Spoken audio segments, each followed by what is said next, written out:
Chers compatriotes centrafricains, je viens pour conclure par rapport à mon ouvrage où je vous ai fait les 4 premiers chapitres. Adala Pikra Denguerio, Éric Olivier Anissé Dominique. Chers compatriotes, le district de la Fédération autonome de la ville de Bangui et ses environs aura un plan d'urbanisation à court terme, de la réinstallation de toutes les instances de la Fédération en allant vers Damara. Car, vous savez, toutes les inondations que nous avons récurrentes à Bangui, les montées du fleuve récurrentes que nous avons en République centrafricaine.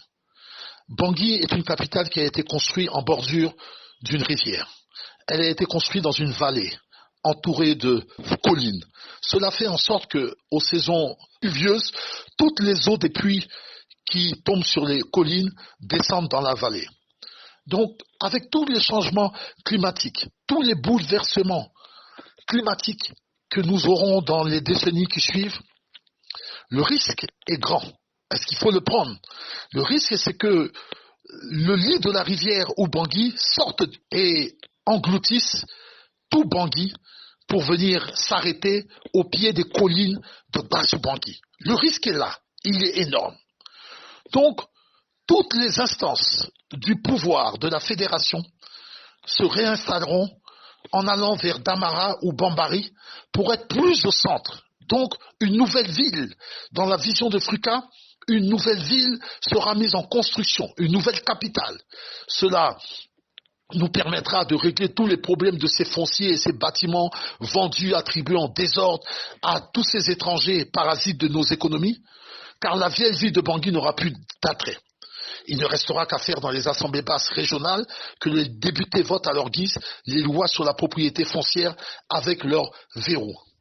Nous réglerons aussi le problème de cet embouteillage de plusieurs dizaines de ces partis politiques créés pour la circonstance et pour un intérêt individuel de personnes, de carrière, et non celle de l'émancipation du peuple de Centrafrique. Ainsi, dans la capitale Bangui, ces groupes politiques éphémères auront plus aucun attrait pour les habitants, et cela éviterait cette transhumance alimentaire, et de ce fait, les entités politiques actuelles reprendraient de toute leur essence de base, car leur électorat sera composé de personnes de conviction idéologique et non de personnes de conditions désuètes. Ma modeste personne vous offre cette mouture, cette modeste vision, mon humble rêve pour la République centrafricaine de demain, au peuple de Centrafrique qui a tant souffert et qui continue sous les chaînes de l'impérialisme, et à tous ces individus qui caractérisent cette classe politique et cette société civile médiocre, débonnaire, clivante, avec tout leur ego surdimensionné qu'ils ont en commun et leurs intérêts égoïstes. Et malheureusement, pour la totalité, aucune vision de développement de l'instant et du futur. Et je mets donc au défi intellectuellement une autre personne, une personnalité politique ou un intellectuel de me faire un schéma meilleur pour les décennies à venir de la République centrafricaine.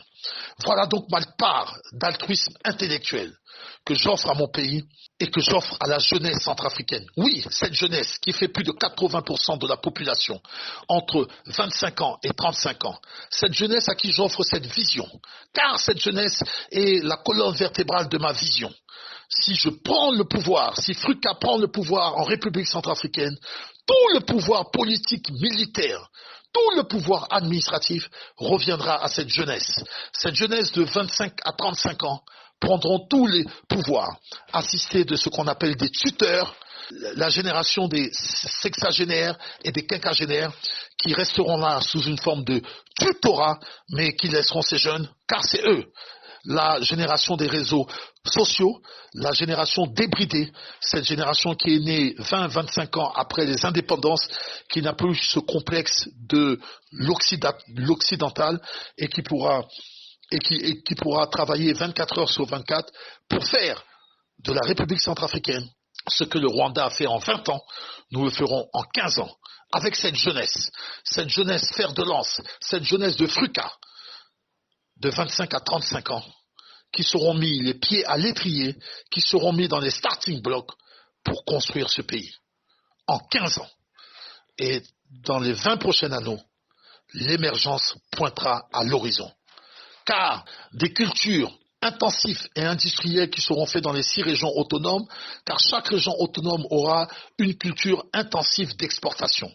Exemple, la région de la Sangaloba pourra faire du cacao, la région de l'Ouam-Grébizi pourra faire du coton, la région du Mbomo pourra faire du café. Ce sont des choix qui seront faits avec un comité que je réunirai pour me dire dans ces régions-là quelle est la culture qui sera la plus rentable. Chaque région passera rapidement entre 1500 et 2000 milliards de revenus au bout de 3 ans de revenus agricoles. Le rêve est permis. Le rêve est permis. Oui, c'est mon sacerdoce. C'est ma mission de ma destinée de vie. J'offre ma vie à la République centrafricaine. J'offre ma vie à la Fédération des régions unies du centre de l'Afrique. Oui, nous le ferons avec cette jeunesse débridée. Les jeunes garçons et les jeunes filles de 25 à 35 ans, les plus excellents. Et cela, nous leur mettrons une sévérité pour qu'ils ne reprennent pas tous les défauts que nous avons eus, nous, la génération de l'indépendance, la génération des quinquagénaires, des sexagénaires, des septuagénaires. Adala Pikra de Nguereyo, Éric Olivier Anissé Dominique, votre humble serviteur. Merci.